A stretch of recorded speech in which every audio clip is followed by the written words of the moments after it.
Thursday, May 6th, 2021. Thanks for joining us. I'm George Gerbo. Facebook's oversight board has kept in place the ban on former President Donald Trump, but thrust back into the company's lap the final decision of how long the suspension should last. Political advocacy reporter Ryan Lovelace reports the board decided the social media giant was correct to suspend the former president after he sowed doubt about the presidential election and incited the January 6th riot at the U.S. Capitol. But the board said Facebook's penalty of an indefinite ban didn't adhere to its guidelines and wants the company to reassess the punishment within 6 months. Facebook first blocked Trump for 24 hours immediately after the riot at the Capitol. The next day, Facebook CEO Mark Zuckerberg extended the ban for at least 2 weeks. After President Biden's inauguration, the company referred the ban to the oversight board. Republicans are furious with Facebook's refusal to restore the account, and lawmakers in the party are ready to take such decision-making power away from the company. The House Republican Conference appears headed for a leadership change as members have soured on Chair Liz Cheney's perspective that the party must distance itself from former President Trump's lies about the 2020 election. Seth MacLachlan reports Cheney said the GOP is at a turning point, and more than embracing those lies about the election will do profound long-term damage to our party and our country. New York Congresswoman Elise Stefanik has emerged as the leading contender to replace Cheney. The spotlight swung in her direction after House Republican leaders endorsed her to take over the number 3 job in their leadership. Since her election to Congress in 2014, Stefanik has been an enigma of sorts. She's compiled one of the most bipartisan records in the House, while emerging as a pro-Trump voice on Capitol Hill.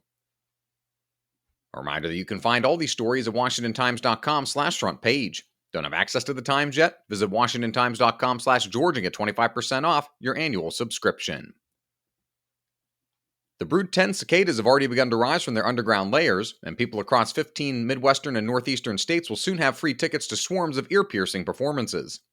Metro reporter Emily Zanto reports the first sightings in the D.C. region were reported in late April, but experts are expecting the major emergence to begin within the next few days.